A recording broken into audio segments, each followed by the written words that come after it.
जान के ताज्जुब होगा कि हमारे मोहल्ला क्लिनिक की सबसे ज़्यादा डिमांड दिल्ली के मिडिल क्लास इलाकों से आती है। तो क्या आपके टैक्स के पैसों से अच्छे अस्पताल और अच्छे मोहल्ला क्लिनिक बना के एक आम आदमी को अच्छा इलाज करके हमने कोई गुनाह किया है क्या? अब इस मिडिल क्लास के अंदर भी एक वर्ग है जिनके बारे में सरकार ने कभी नहीं सोचा, वो है हमारे सीनियर सिटीजन। सीनियर सिटीजन्स ने, हमारे बुजुर्गों ने पूरी जिंदगी ईमानदारी से टैक्स भरा। मोटे मोटे तौर पे देखें तो एक एवरेज मिडिल क्लास का आदमी रिटायर होते होते कम से कम अपनी पूरी जिंदगी में 1 से 1.5 करोड़ रुपए का टैक्स तो दे ही देता है। इसके बदले में उसको क्या मिलता है? भगवान ना करे उसको कोई बड़ी बीमारी हो जाए, ना उसको इंश्योरेंस कंपनी कुछ देती, ना सरकार उसका हाथ पकड़ती। इसलिए आने वाले चुनाव के बाद हम दिल्ली में संजीवनी योजना लागू कर रहे हैं। इस योजना के तहत 60 साल से ऊपर के सभी सीनियर सिटीजन्स को सरकारी और प्राइवेट अस्पताल में बिल्कुल फ्री इलाज मिलेगा। तो आप बताइए, अगर आपके टैक्स के पैसे से आपके घर के बुजुर्गों को ही नहीं, पूरी दिल्ली के हर बुजुर्ग को अच्छा इलाज मिल जाए, तो क्या हमने कोई गुनाह किया है क्या? कभी सोचा आपने? जब यही चीज दूसरे देशों की सरकारें करती है तो हम वाह वाह करते हैं। यूरोप, लंदन, पेरिस, वो लोग करते हैं तो हम वाह वाह करते हैं। लेकिन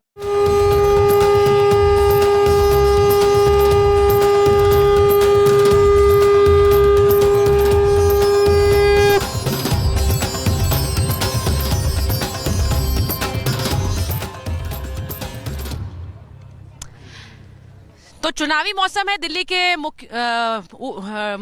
मुख्यमंत्री रह चुके अरविंद केजरीवाल को आप सुन रहे थे, और अरविंद केजरीवाल दिल्ली को लेकर घोषणाएं कर रहे थे। लेकिन यहां पर कुछ घोषणाएं यूपी को लेकर हो सकती है, क्योंकि महाकुंभ में कैबिनेट की बैठक हो रही है। और जैसा मैंने कहा कि कुंभ में व्यवस्थाओं को लेकर अखिलेश जी पहले भी सवाल उठाते रहे। अब अखिलेश यादव ने कहा है कि यहां पर जो मंत्रिमंडल है उसकी बैठक नहीं होनी चाहिए, क्योंकि ये सियासत हो रही है और ये एक धार्मिक आयोजन है। मैं आपको एक बार बताऊं कि आज की जो बैठक है उसमें बड़े फैसले क्या हो सकते हैं।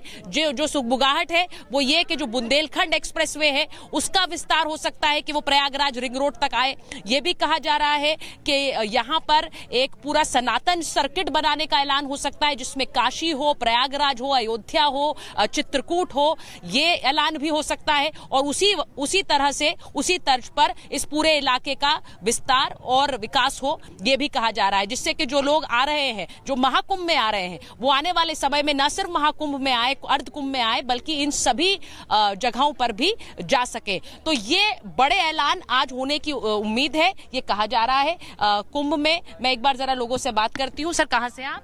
प्रयागराज मेजा से। यहीं से हैं आप लोग? तो आपने तो कई कुंभ देखे होंगे। जी जी। हा? जी। तो लोग बहुत संख्या में आते हैं यहाँ?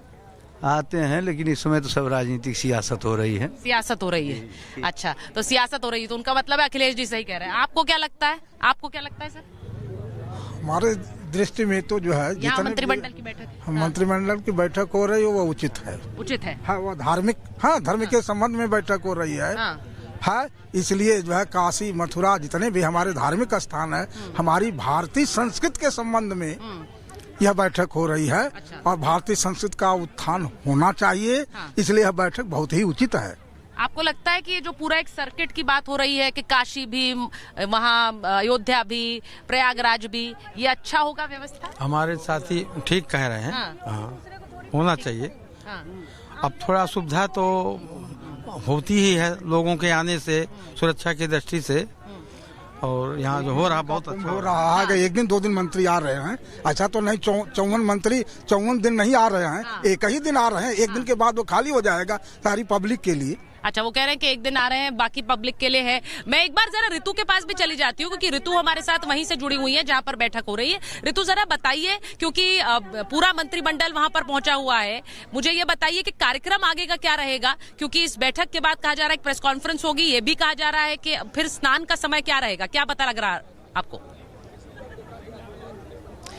बिल्कुल सुचारिता, जिस तरीके से आपने कहा, जानकारी दे दूं दर्शकों को कि यहाँ पर जब CM Yogi Adityanath press conference करेंगे 12 बजे, बैठक के बाद 1 बजे का समय रखा गया है प्रेस कॉन्फ्रेंस का। और ये आपको दिखा दूं मुख्य मार्ग की तस्वीर, मुख्य दरवाजा ये है त्रिवेणी संकुल मेला सर्किट हाउस का। और CM Yogi Adityanath press conference करने के बाद 1:30 बजे से 2:30 बजे तक का समय रखा गया है, जब वो यहाँ पर आस्था की डुबकी लगाते हुए अपने पूरे कैबिनेट के साथ नजर आने वाले हैं। हमने तमाम मंत्रियों से बातचीत भी की, उन्होंने जिस तरीके से कहा, और जब सवाल उनसे पूछा गया विपक्ष के रुख को लेकर के, विपक्ष जिस तरीके से सवाल खड़े कर रहा है व्यवस्थाओं को लेकर के, इस पर सभी मंत्रियों ने कहा कि नकारात्मक दरअसल राजनीति विपक्ष की तरफ से की जा रही है। और अब अखिलेश यादव का जिस तरीके से रुख रहा है, अखिलेश यादव ने भी अब यहाँ पर देखिए सीधे सीधे कह दिया गया है कि इस धार्मिक आयोजन में जब यहाँ पर आध्यात्म को लेकर के, आध्यात्मिक धर्म धरोहरों को लेकर के जो ये महापर्व है, महाकुंभ है, यहाँ पर कोई भी फैसला अगर लिया जाता है तो वो राजनीतिक है। और यहाँ पर सीधे सीधे कटाक्ष करते हुए